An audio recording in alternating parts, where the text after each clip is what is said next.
This wonderful event. The theme for today's event is the future of pharmaceutical brand marketing, changing issues and challenges. And we were discussing as to what he would want me to share with you. And he said the stalwarts of the industry will talk about the changes and what we need to do. You talk about your challenges. So I'm going to talk about our problems. So if there's bad news, it is not my fault, it is his fault. When the topic has the word future in it, sometimes I get a little worried and scared because it then indicates that you're okay with the present and you're already thinking about the future. Let's take the example of the prognosis for the pharmaceutical industry. From 2010, all the top 5 consulting companies and the industry was talking about how the industry is growing and the prognosis that we will be a $55 billion industry by 2020. And we were always talking about 2020 and we didn't do anything about 2010 and things that were happening at that time. We had huge regulatory challenges, especially from global regulators. As a consequence of it, all the top companies got hit. I think you read in the papers, every big company took a hit either in their new product introductions or their current businesses, global businesses. And the other side, we became over-dependent. We stopped investing on APIs. We became over-dependent on APIs to one country. Today, 80% of our APIs or our formulations come from one source, that is China. So we didn't make investments there. We didn't make investments in growing our regulatory framework and those challenges. And as a result, the industry took a big hit. We did not invest in new therapies like biologics and biosimilars. And we may actually land up $15 billion short. That's 1 lakh crore short of what we just predicted 10 years back. The worry is that we've already started talking about 2030. In the last IPC, which has just got over the India Pharma Congress, we're talking about the future 2030. The same thing in pharmaceutical sales and marketing. I remember when I started as a medical rep in 31 years back. I know I don't look so old, but in 31 years. My product manager and marketing manager, they told me that you have to be perfect in detailing because you're going to get very little time in the clinic. You'll just get 1 or 2 minute time in the clinic. After 31 years, we're still telling our medical reps the same thing. That you are going to get 1 or 2 minutes in the clinic and the entire energy of the brand management and marketing is how to extract that maximum from the doctor in that 1 or 2 minutes. Very little like that has changed. Detailing has remained the same. Only some terminologies have changed. Servicing has become CRM. Parties have become doctor engagement. And campaigns, well, campaigns have remained campaigns. And we are all focused on trying to get our maximum buck for those 1 to 2 minutes. And we have not done actually anything much to occupy the doctor's mind when we are not in the clinic or beyond the clinic.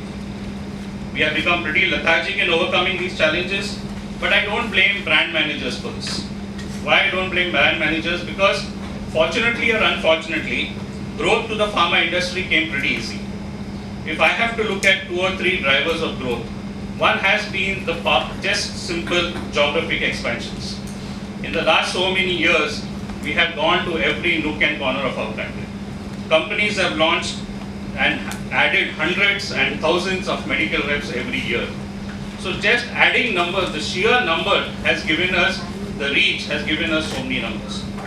Then once we reached some maturity with numbers, we started opening divisions. So companies had 3, 4, 5 divisions. And sometimes the one molecule would be promoted by 3 or 4 different divisions. So we were basically looking at sales management, bombarding the doctors with the same molecule, different brands. Yes, it was a great sales strategy, but I would look at it as a fear that we couldn't create mega brands or big brands. More reps meant greater sales, but what had happened was it meant lower per capita sales, and because we have lower per capita sales, it means that we are spending less on training and building brands, training our medical representatives, and other sustainable investments. The second driver which we have talked about has been product expansions. I remember looking at CVs of brand managers, it would highlight the number of brands he has built, not on how much he has grown the market. Companies were launching brands every, 50 and 100 product launches were common. So just adding new products has helped the industry to grow. Even if 99% of the products failed, still companies kept launching more and more ideas. It was considered a great idea to launch product extensions like FDCs. So you started with ibuprofen, then you added paracetamol, then you added clozaprazone, then you added ranitidine, and then you added lactobacillus, and then you went on expanding the portfolio. So much so that we built the FDC market to almost 40,000 crores, and out of which almost 80% are considered as unnecessary. The third driver was the advent of lifestyle diseases. It was a great savior for the industry in the last 10 to 15 years. Diseases that need to be changed by lifestyle changes became a boon for us. The word itself, lifestyle diseases, says that you have to change your lifestyle if you want to get better. But then we started dumping in medicines. Two things happened. One is we could launch so many new products in the last 10 to 15 years, and it also helped us play the CRM game better because it was a chronic segment. Together with this, the annual price increase of about 7% every year, it was a boom time for pharma industry. And as a result, brand management was kept out of strategic planning in the companies, and it was mainly dominated by sales management. We all knew that this is not going to last forever, and for me, right now there are some changes. I wanted to use the word tectonic changes, but someone said don't use it, don't scare. There are a lot of students there who are looking at this industry. But there are a lot of changes happening right now that I believe that are going to make a huge impact, but actually bring the brand manager into focus. I will address just two of these challenges. One is regulatory challenges and the other is technology. Well, we all have discussed what has happened with the 394 drugs that were banned. But that's not the end of the story, that's just the starting of the story. 394 after the Supreme Court order, and I'm sharing my experiences because I'm closely connected with regulators. There is another list of about 800 products or more that is going to be announced. So obviously this is going to have a big impact. So the first thing is that government is very, very serious about cracking down on FDCs. They have multiple committees looking into it. So you can expect that a lot more FDCs are going to be banned, and it's going to have a big impact on the industry. Second is that in the past, getting product licenses were very easy. I know some states where you could get product license at the drop of a hat. You would make the visual aid and have the samples and get the license after that. But that is also changing. Recent regulations that the DCGI has introduced have made it very clear that to launch a new product, you would need to go through a process of extended stability and even bioequivalence.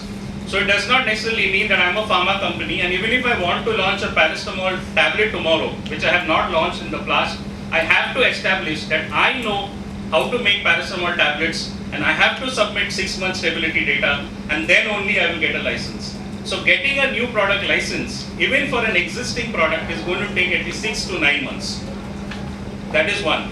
Second is you need to give bioequivalence, which will mean you can go up to a year. And any new product or FTC will straight away go to the clinicals. So you can expect 2 to 3 years at the least to launch these products in the market. So it means, already I know in Karnataka that the new product applications have dropped by 90%. So that many new products, less products are going to come in the market, and that is going to be a big boon and a challenge for brand managers. And it's not just going to be, happen on in some states will do it or not, because the CDSCO has mandated that all companies in India upload their products on Sugam, which is a centralized portal. Now through that centralized portal, what will happen? They will have knowledge about what's happening in the whole country, and it is a part of the licensing agreement. So you have to do it. You can't say I would do it or try to get away from it. India will soon be a member of the